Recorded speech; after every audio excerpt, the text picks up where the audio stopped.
about Bass Pro, one of the things that is really nice about Bass Pro at a good location within the city of Buffalo is that they work really hard at helping people interact between the environment and their community. And so, you know, part of the things that are attractive about their store are that they want to get people out in the water with boats. They want to get people using canoes and kayaks in the waterfront. And what is different about this district from Elmwood, from Hurdle, from any other progressive, you know, little neighborhood is that it happens to be on the water.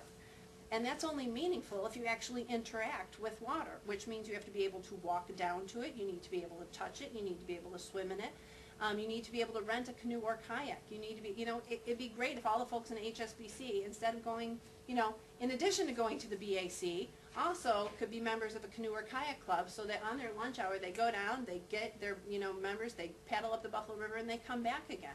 That's a different quality of life, that's a different community, and most places in North America will not be able to do it because of drought conditions. Atlanta's not going to be able to do it, Denver's not going to be able to do it, Austin's not going to be able to do it, but we can do it because we sit on 20% of the world's fresh water, which means we need to have a water focus to all of our development, not just an economic development and kind of density focus. It's got to have a unique relationship with the wet stuff if it's going to be kind of capitalizing upon its market niche. And a casino will not enhance our community. A casino doesn't have even windows, so why would they want a waterfront location? So if we're building a better community, the PTG should start to take on the casino issue. Because even though it's in the courts at this point in time, the public needs to be informed as to what's going on. If we could have a groundswell of public opinion, that would make a difference also. It's interesting to see how things get portrayed. The casino is portrayed as economic development when it is not economic development. The Route 5 is portrayed as an Olmstedian parkway. You never hear about the 21-foot high wall that's running down along next to it. You hear about the Olmstedian parkway. So it's interesting to see how things get promoted to the city. But in a lot of cases, it's elected officials communicating to their constituents based on what the constituents want to hear. They want to hear about progress. They want to hear about things being done. They want to hear about economic development. So that's how it's spun. So we really do have, as concerned citizens, a lot of work to do when it comes to education as to what's really happening in some of these issues so that we can all make well-informed decisions. It does go back to George's, not just building it, but building it now, but building it right. And the waterfront is the key to our economic future. It really is. And it makes the casino irrelevant and immaterial. Councilmember Kearns and then Sam. I'll be very brief because this is a citizens forum. First, I just want to thank you, Anthony, and the Partners for the Public Good. I want to thank Julie, Harvey, and George. And one thing I want to encourage as a public official is, you know, they say the 80-20 rule, 80% of the work is done by 20% of the people. It's great to have experts such as Julie and Harvey and George, but we need greater participation from your community.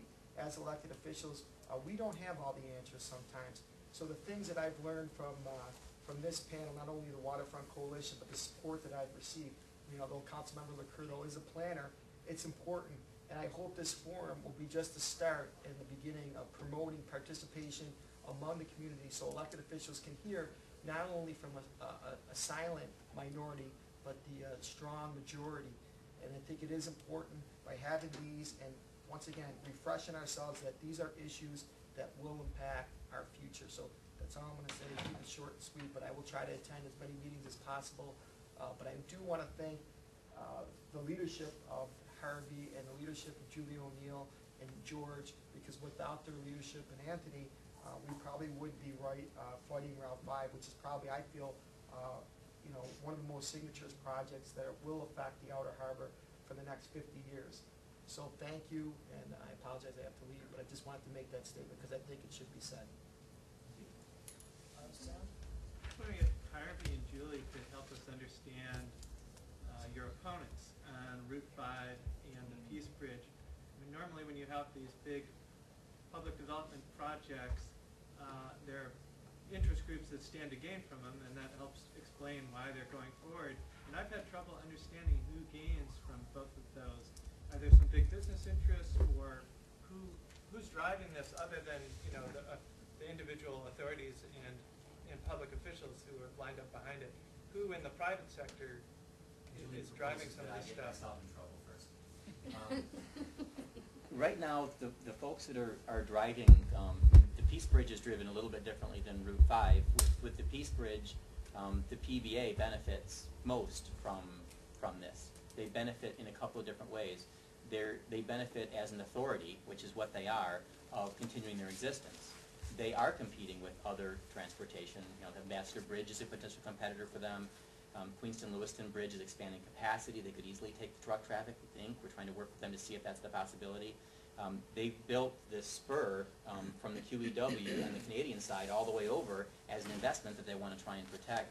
I mean, to them, their benefit is that they continue in existence. The more money, they're an authority. The more money they spend, the longer they can exist. There's elected officials that are behind, that are proposing this is a good process.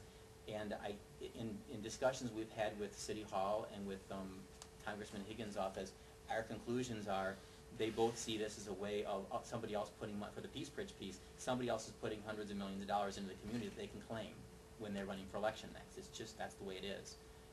There has been no communication from either Higgins' office or the mayor's office that says this is the benefit to the larger community. This is why we need this. This is why this is a good thing.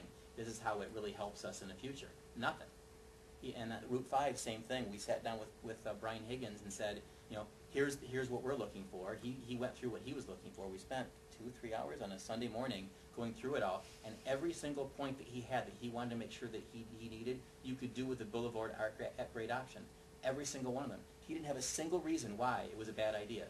At the end of the meeting, we came away with, it was expediency. He's got, I'm going to say, he has an election coming up. He needs to show he's got money being spent, and I would say that he understands it's not a good plan. If he understood that what he's proposing for Route 5 was a good plan, he would not be promoting it as an Olmstedian Parkway and hiding the fact that there's this big expressway running down next to it. So when it comes to who's driving it and why it's being driven, I don't think there's any malicious intent. I think that it's just there hasn't been enough process. There's been good process around making sure that it happened right. This one, as Julie mentioned, Route 5 turned out the way it's turning out, despite everybody, including Brian Higgins and former Mayor Masiello, communicating this was going to be this great at-grade solution right up to the end until it was announced that it was not going to be an at-grade solution, and the only factor that changed in there was Opus Uniland development project that was going to be going on that then got canceled. But in the period of that happening, that drove the elevated solution, and then when that was no longer an option, it was too late.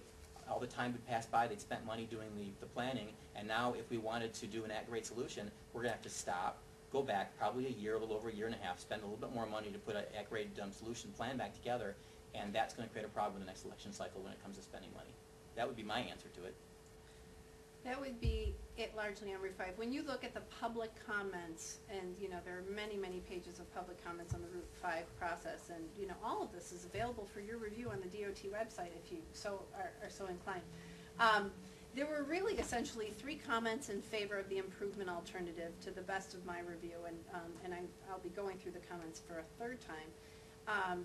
And they largely had to do with the improvement alternative's ability to provide access to the NFTA's Outer Harbor site. And it was a suite of comments, and they all read almost identically, suspiciously enough. And they came from Uniland, Erie County, and the City of Buffalo, saying the improvement alternative was their preferred alternative because of access to the NFTA's Outer Harbor site. The improvement alternative is the what? And under that plan was supposed to be an at-grade option to the maximum extent possible. We've yet to see, we've yet to see any written comments that support an embanked roadway anywhere in the process, even from any of the folks. The ultimate solution in that framework was that you could have had the equivalent access to the Outer Harbor and the Boulevard alternative in the hybrid option, but people were afraid that we couldn't afford it. But what we're not seeing is the cost comparison of building it, tearing it down, putting in something else once the Skyway is there. So the numbers are not really reading correctly when you read the EIS report. The other thing that I want to say is that waterfront development, despite the fact that the waterfront provides numerous functions for this community, it's recreation, it's got ecological functions, it's got transportation issues, the boating community, I mean, as a constituency, the fishing community as part of a constituency of people